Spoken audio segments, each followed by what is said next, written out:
जय श्री हरि विष्णु दोस्तों। नमस्कार दोस्तों, कैसे हैं आप सब। आशा करती हूँ सभी बहुत अच्छे होंगे। आप सभी को देवउठनी एकादशी की हार्दिक शुभकामनाएं। देवउठनी एकादशी पर भगवान विष्णु की पूजा विधि विधान से करके उनको जगाया जाता है। तो आज हम इस वीडियो में जानेंगे देवउठनी एकादशी की पूजा के बाद कौन सी कथा का श्रवण करने से हमें किन पुण्य फलों की प्राप्ति होती है। तो कथा को पूरा जरूर सुनिएगा।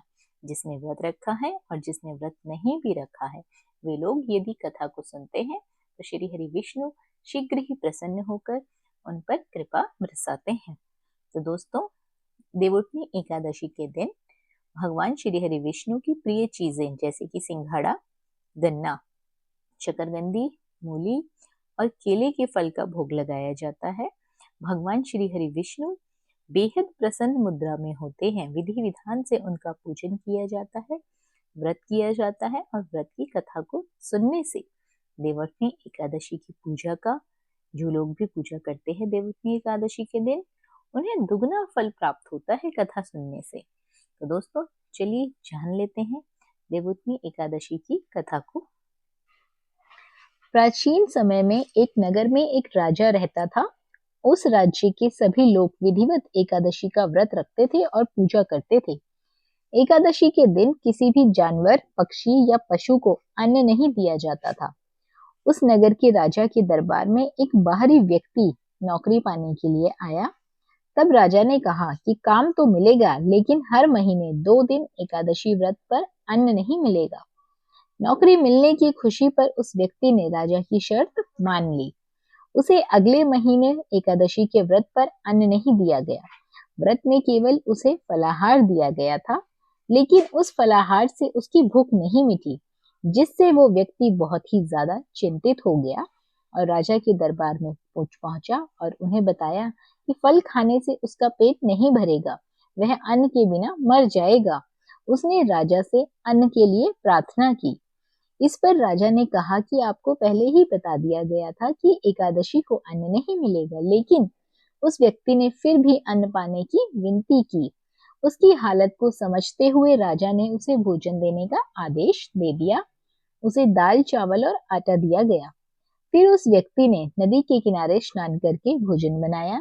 जब भोजन बन गया तो उसने भगवान विष्णु को आमंत्रण देते हुए कहा, श्री हरि, भोजन तैयार है, आइए आप इसे ग्रहण कीजिए। आमंत्रण पाकर भगवान विष्णु वहां प्रकट हुए। उसने अपने देवताओं के लिए भोजन निकाला और वे खाने लगे। फिर उस व्यक्ति ने भी भोजन किया और अपने काम पर चला गया। इसके बाद भगवान विष्णु भी बैकुंठ लौट आए। अगली एकादशी पर उसने राजा से दुगना अन्न की मांग की। उसने बताया कि पिछली बार वह भूखा था, क्योंकि उसके साथ भगवान ने भी भोजन किया था। उस व्यक्ति की ये बात सुनकर राजा आश्चर्यचकित हो गया।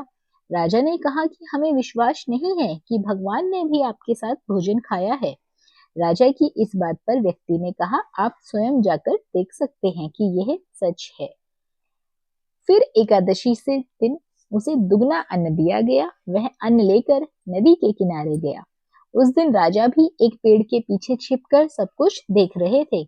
उस व्यक्ति ने पहले नदी में स्नान किया, फिर भोजन बनाया और फिर पिछली बार की तरह भगवान विष्णु से खाना खाने के लिए आग्रह किया, आप इसे खा लीजिए, भोजन तैयार है।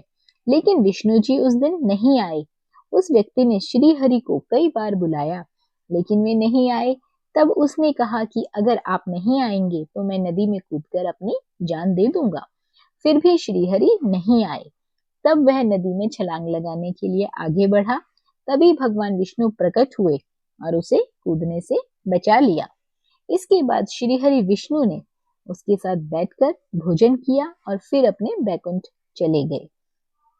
यह देखकर राजा हैरान हो गया। अब राजा को समझ आ गया कि एकादशी व्रत को पवित्र मन और शुद्ध आचरण से करते हैं, तभी पूरे व्रत का लाभ प्राप्त होता है। उस दिन राजा ने भी पवित्र मन से एकादशी व्रत किया, भगवान श्री हरि विष्णु की पूजा की। जीवन में अंत में राजा के सभी पाप मिट गए और उसे स्वर्गलोक की प्राप्ति हुई। तो दोस्तों, देवउठनी एकादशी के दिन भगवान विष्णु 4 माह के शयन काल से जागते हैं। इसलिए इस दिन का खास महत्व माना जाता है। देवउठनी एकादशी के दिन भगवान विष्णु के साथ माँ लक्ष्मी की भी उपासना करनी चाहिए। ऐसा करने से आपके घर में कभी भी धन धान्य की कमी नहीं होगी। मान्यता है कि देवउठनी एकादशी का व्रत रखने से विष्णु भगवान की विशेष कृपा की प्राप्ति होती है। तो आशा करती हूँ आपको ये कथा जरूर पसंद आई होगी। कमेंट बॉक्स में श्री हरि विष्णु जरूर लिखें, और यदि आप भी सच्चे सनातनी हैं तो वीडियो को लाइक और शेयर करना बिल्कुल ना भूलिए। बने रहिए आपके अपने YouTube चैनल अंकित वास्तु ज्ञान में। धन्यवाद।